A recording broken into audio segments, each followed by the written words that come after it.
automatic razor and Yeah, roller. anything or The arm sale. oh, that's the last one. Probably Not all of that, it's the one that's happening.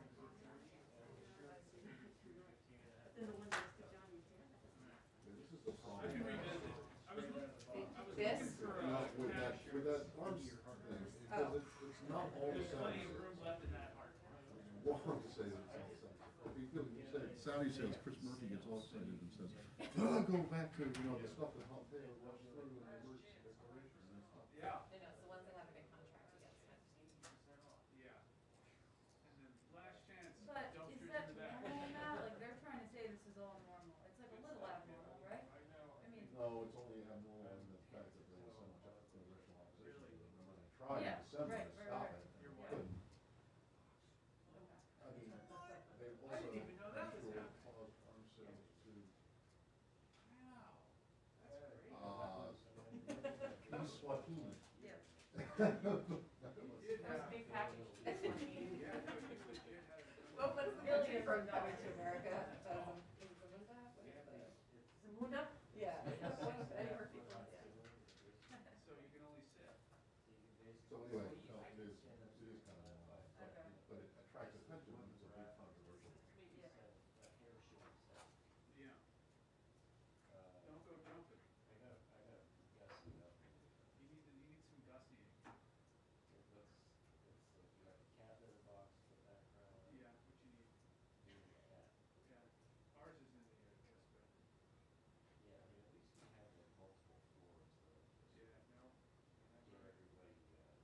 Whenever it's time, we know. People can sort of scatter through our home, which I feel very fortunate. Of course, we now have 5 human beings, a cat, and a dog, so Yeah. that's a lot. Yeah. We're just talking about sprucing up. It's a little bit like, I definitely, we don't suffer from solitude. Yeah. But, listen, if one of us did, if they also clothed basements, I should bring them in. you should bring them in to consult on the You know what they interior. call their sales associates? Yeah. Neighbors. Yeah, guys, pile in the, whatever you drive. The ninjas, I'll bring the ninjas. Yeah, yeah. Like right in there. Ambrose has the big day of anticipation.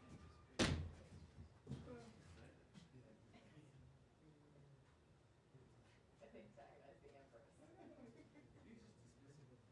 Not even listening to you. Yeah. Yeah, we got a dog. You have a dog. Yes. It's a lot of work. Yeah, no, we'll do it.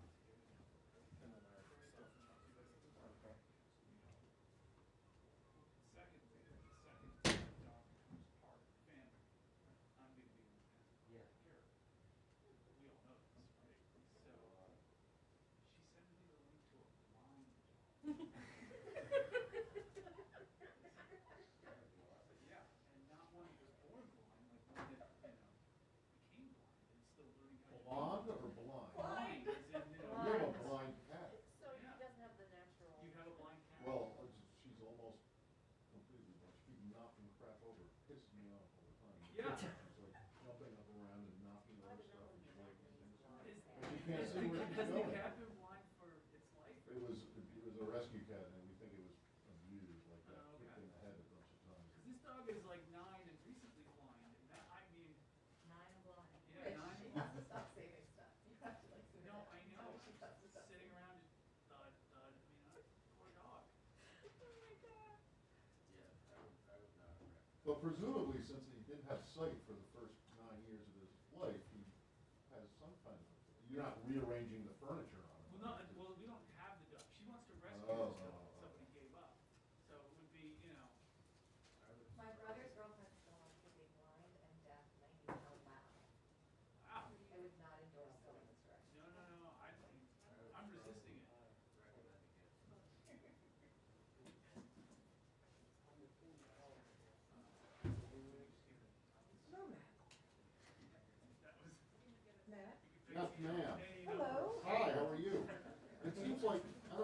any third time I see you.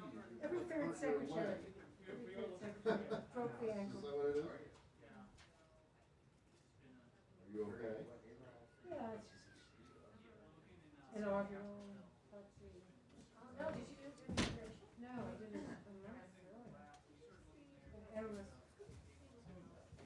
Hello, Ambrose. you know, it's like that, Yeah. I didn't write that one down. Sorry, I don't think there was a question. Yeah. Yeah, everybody said that one. Somebody said, I agree with Saeed's question on Western Sahara. Yeah, that was what I saw, but he didn't ask. He asked about the, or he didn't ask. I think he asked about the PLO thing. Yeah.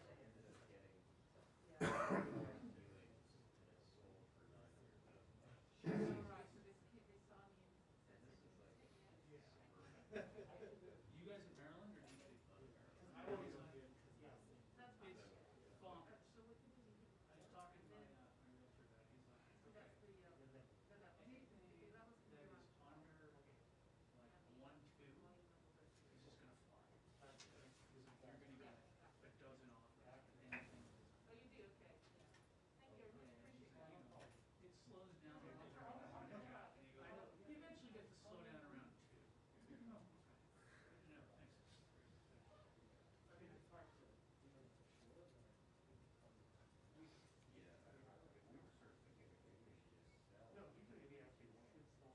Sell. If he needs it back from you? Where do you move? Slipping out of your control. Yeah, you basically, you would need to probably move farther out.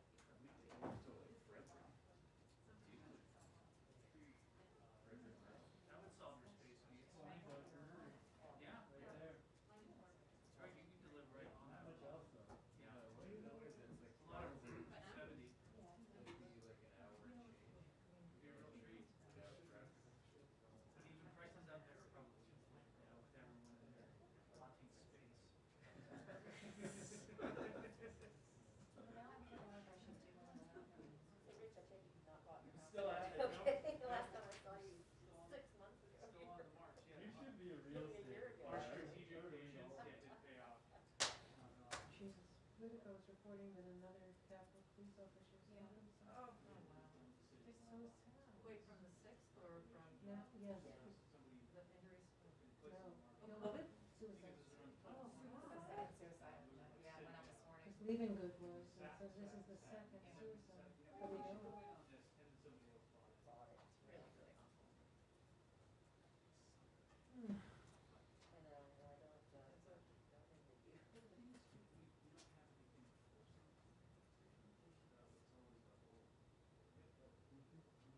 Yeah. And it's not. It's just decidedly not.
Don't forget the snowbirds. Snowbirds.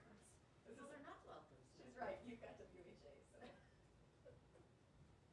thought they made that clear in the briefing yesterday, no snowbirds. No kidding. Know anybody.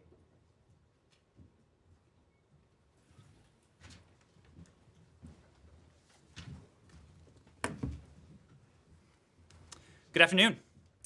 Welcome back to the briefing room, to your briefing room. We'll be spending quite a bit of time together, starting very shortly, and I very much look forward to that. But today, first, I have the privilege of introducing for the first time to this room the 71st Secretary of State, Mr. Tony Blinken. So with no further ado, turn it over to Tony.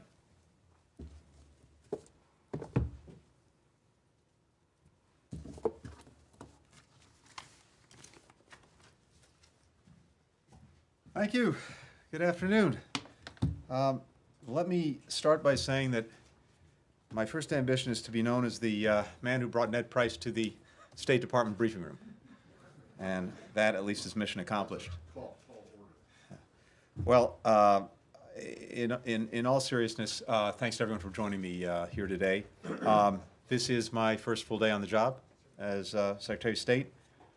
And to restate what I said before, it is a deep honor to be in this job, and I am gratified that the President has seen fit to entrust me with this responsibility. And I'm incredibly excited about the work ahead, especially working with the men and women of the State Department to try to serve the American people and represent our country to the world. I wanted to spend a few minutes with all of you today to make it clear right from the start how important I see the work that each and every one of you does. Some of you may know that I started my career as a journalist. Obviously, I didn't succeed, but it was something that I took tremendous pride and pleasure in, and something I have deep respect for as a result of my own experience. Being on both sides of the enterprise. You keep the American people and the world informed about what we do here. That's key to our mission as well. And you hold us accountable, ask tough questions, and that really does make us better. More broadly, and it is never more important to restate it, a free press is a cornerstone of our democracy. And this is a critical moment for protecting and defending democracy, including right here at home. So here's what you can count on coming from me and coming from us. We're resuming the daily press briefing starting next week on Tuesday. That's an essential part of the day, and we're bringing it back. President Biden has said that he wants truth and transparency back in the White House briefing room. That fully applies in this room as well.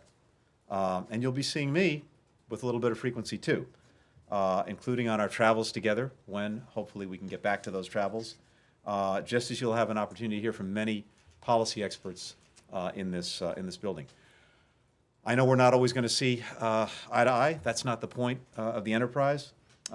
Sometimes we'll be frustrating to you.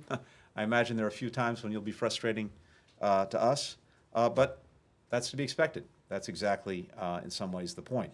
But you can count on me, you can count on us to treat all of you with the immense respect you deserve and to give you what you need to do the jobs that you're doing that are so important to our country and to our democracy.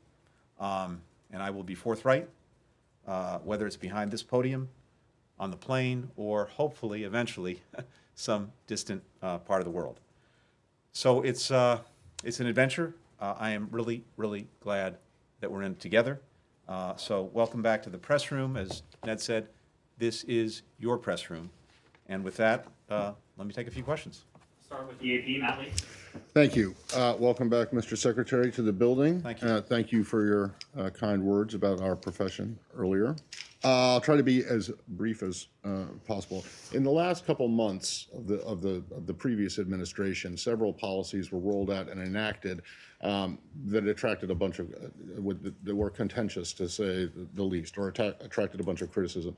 I realize that a lot of almost everything is under review right now, as you're less than 24 hours in. But among those things that were enacted in the last several months, which are your priorities to complete the review, to possibly reverse, rescind, or roll back? And similarly, within the building, apart from policy, but in terms of personnel, what exactly do you intend to change, if anything, about the approach the previous administration took to the Foreign Service and people who worked in this building? Thanks.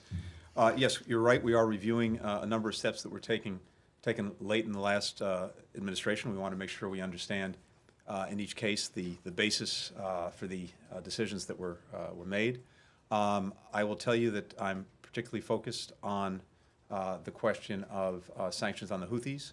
I think you all know very well that the Houthis committed an act of significant aggression in taking over Sana'a some years ago, moving through the country, committing acts of aggression against our partner Saudi Arabia, committing human rights abuses and other atrocities, creating an environment in which we've seen extremist groups fill some of the vacuums that were created. But at the same time, we've seen a campaign led by Saudi Arabia that has also contributed to what is, by many estimates, the worst humanitarian crisis in the world today, and that's saying something. And so it's vitally important, even in the midst of this crisis, that we do everything we can to get humanitarian assistance to the people of Yemen who are in desperate need.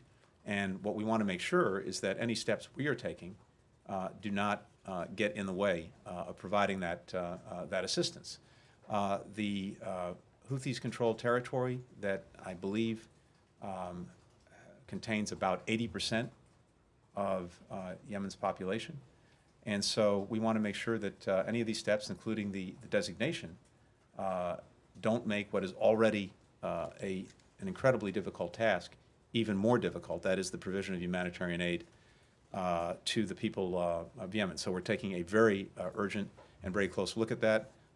We want to make sure that not only are American aid groups able to do what they can to provide assistance, but so are aid groups around the world that are providing the bulk of that assistance, and to make sure that nothing we are doing interferes with that, particularly if it doesn't in any other way advance our policy and objectives. So that's the priority in my book. Thank you very much. Congratulations, Mr. Secretary. Good to see you, Andrea. President Biden, in his first phone call with President Putin yesterday, outlined some areas of agreement, such as the arms control agreement, the extension of New START, but at the same time, areas of concern, many of which involved Russia. We're talking about SolarWinds hack, and Ukraine, of course, the investigation, the assessment of interference in the 2020 campaign, but also the safety of Alexei Navalny. Yeah. And so I want to ask you, what are the red lines under which the United States would consider sanctioning Russia if there's any harm that comes to Mr. Navalny or to the protesters as they're being arrested? You know, how front and center is this issue to you of Russian crackdown on the opposition and on human rights? Well, thanks, Andrea. We've, as you know, already expressed our deep concern for the treatment of Mr. Navalny specifically, and more generally with the human rights situation in Russia. And it remains striking to me how concerned and maybe even scared the Russian government seems to be of one man, Mr. Navalny. Across the board, as the President has said, we're reviewing all of these actions that are a deep concern to us, whether it is the treatment of Mr. Navalny and particularly the apparent use of a chemical weapon in an attempt to assassinate him. We're looking very urgently as well at SolarWinds and its various implications. We're looking at the reports of bounties placed by Russia on American forces in Afghanistan. And of course, we're looking at these questions of election interference. So all of that, as the President and the White House have indicated, are under review. I don't want to get ahead of where we are on those reviews. But as I say, we have a deep concern for Mr. Navalny's safety and security. And the larger point is that his voice is the voice of many, many, many Russians, and it should be heard, not muzzled. And you're not ruling out anything if there's harm that comes to him? Not ruling out anything, but we want to get this full review done, and then we'll take it from there. We'll go to Sean Tannen. Thanks, Mr. Secretary. As head of the Correspondents Association here, thank you for coming out on your first day. It's a powerful signal, and it does go noticed by us. Could I ask you, in your confirmation hearing, you spoke in support of the so-called Abraham Accords under the previous administration. A couple of decisions that your administration could take, I wanted to ask you about. I understand there's a review going on right now about military sales. The F-35 sales to the United Arab Emirates and sales to Saudi Arabia. How do you see those going forward? Do you plan on the F-35s eventually going forward to the UAE? And with Morocco, does the United States still recognize, as the previous administration said, Moroccan sovereignty in Western Sahara? Thank you. Thank you. Thanks very much. A couple of things on that. First, as we've said, we very much support the Abraham Accords. We think that Israel normalizing relations with its neighbors and other countries in the region is a very positive development, and so we applauded them, and we hope that there may be an opportunity to build on them in the months and years ahead. We're also trying to make sure that we have a full understanding of any commitments that may have been made in securing those agreements, and that's something we're looking at right now. Generally speaking, when it comes to arms sales, it is typical at the start of an administration to review any pending sales, to make sure that what is being considered is something that advances our strategic objectives and advances our foreign policy. So that's what we're doing at this moment. Go to John Hudson. Morocco? Thanks. The review on Afghanistan, Mr. Secretary, what are you looking at? And do you plan on retaining Ambassador Khalilzad as U.S. envoy? With regard to Afghanistan, one of the things that we need to understand is exactly what is in the agreements that were reached between the United States and the Taliban, to make sure that we fully understand the commitments that the Taliban has made, as well as any commitments that we've made, and so we are taking that up. And with regard to Ambassador Khalilzad, yes, we have asked him to continue the vital work that he's performing. Nike Chang with VOA. Thank you so much. Good afternoon, Mr. Secretary. How are you? Well, thank you. If I may, on China, how do you cooperate with China in climate change when you say you agree that it's engaged in genocide? And separately, Kurt Campbell has mentioned some confidence-building measures, such as loosening up journalistic visa restrictions and reversing the consular closure. Is that happening? Thank you. Thank you very much. We've had some opportunity to talk about this in recent weeks and recent months, and I think it's not a secret that the relationship between the United States and China is arguably the most important relationship that we have in the world going forward. It's going to shape a lot of the future that we all live, and increasingly that relationship has some adversarial aspects to it. It has competitive ones, and it also still has cooperative ones. And the cooperative ones are in areas where it's in our mutual interest to try to work together, including manifestly on climate, where it's in the interest of China and the interest of the United States and the interest of countries around the world to make concrete progress in combating global warming. And so I think and hope that we'll be able to pursue that. But that fits within the larger context of our foreign policy and of many issues of concern that we have with China, issues that we need to work through. And so I think you'll see us doing just that, even as we pursue the climate agenda that is so important to our country and to the future of our planet.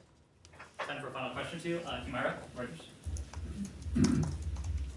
Hello, Mr. Secretary. Humaira Pamuk from Reuters. I want to ask you about Iran. They said they would like United States to lift all the sanctions first, while you said they need to come back in full compliance. So how do you plan to reconcile that? And when should we expect to open the negotiations, and who would lead them for United States? And if I may, on China, you talked about reviews, and with respect to Uyghurs and Xinjiang, in your confirmation hearing, you endorsed the genocide determination. But today, Linda Thomas-Greenfield said the department is reviewing that determination. Is that only about the process, or are there different views on this determination? And should we expect some more punitive action throughout this? Thank you. So I haven't actually seen what Ambassador Thomas-Greenfield said, so I can't comment on it. But my judgment remains that genocide was committed against the Uyghurs, and that hasn't changed. With regard to Iran, President Biden has been very clear in saying that if Iran comes back into full compliance with its obligations under the JCPOA, the United States would do the same thing, and then we would use that as a platform to build with our allies and partners what we call a longer and stronger agreement, and to deal with a number of other issues that are deeply problematic in the relationship with Iran. But we are a long ways from that point. Iran is out of compliance on a number of fronts, and it would take some time, should it make the decision to do so, for it to come back into compliance, and time for us then to assess whether it was meeting its obligations. So we're not there yet, to say the least. And then with regard to how we would engage this issue if Iran decides to come back into compliance, I can tell you that we will build a strong team of experts, and we will bring to bear different perspectives on the issue. This is something, I would say this across the board, by the way. One of the things that I feel very strongly about is that in any of the issues we're engaged on, in any of the issues that we're tackling and that our foreign policy has to confront, that we are constantly questioning our own assumptions and premises, that we do not engage in groupthink, that there is as much self-criticism and self-reflection as we get from, appropriately, the outside, whether it's from you or whether it's from people who disagree with the policies we're pursuing. So I think you can expect to see that as we move forward, both with regard potentially to Iran and, for that matter, to just about any other issue we tackle. Thank you. We'll conclude with Laura Jakes, New York Times. Thank you. Congratulations, Good to Mr. see you. Secretary. You too. You've talked a lot about restoring U.S. leadership in the world, but allies note that everything that you do could again be overturned in 4 years, and that this is a cycle that doesn't instill confidence in the long term in the United States' credibility. So how can any one administration, if it can be done, assure the world that the United States can be trusted to keep its commitments? So one of the things I've done over the last 24 hours is I've spent a lot of time on the phone already with some of our closest allies and partners in various parts of the world, and that's continuing. And what I've picked up from those conversations already is a very, very strong desire for the United States to be back in the room, back at the table, working with them on the many, many common challenges we face. And that was almost palpable in the conversations I've had to date. And I expect to hear more of that in the days ahead. One of the things, though, to your point, is that when it comes to virtually everything we're doing, and the President has said this many times, when it comes to foreign policy, it is hard to have a sustainable foreign policy absent the informed consent of the American people. And that informed consent, I think, comes in a couple of ways. One is, in a sense, it comes from you, because many Americans are reading about, hearing about listening to what we're doing, thanks to you. And that's vitally important to make sure that they are fully informed and thinking about and ultimately providing their consent to what we're doing. But the place that in our system that informed consent is vitally important is with Congress. The members of Congress are the representatives of the American people. They provide advice and consent to our policies. And I think one of the things you're going to see from our administration is working as closely as we possibly can with Congress on these issues from the takeoff, not just on the landing. Because ultimately, for these policies to be sustainable, we, I think, need to try to work them as much as we can up front, not at the back end. There are going to be disagreements. There are going to be places where we're just in a different place. But I think we stand a better chance in producing the kind of policies that will stand the test of time if we're working closely up front with Congress. And we'll see where we get. But I'm determined that we do that. Thank you very much. Thank you. Thank you all. Look forward to seeing you soon and often. All right. Yeah, well, really look forward to that, but not tomorrow. We'll keep you at your word on that. Can we get a list of calls? We'll issue read out. Just a readout, just a. We'll see what we can do. Thank you.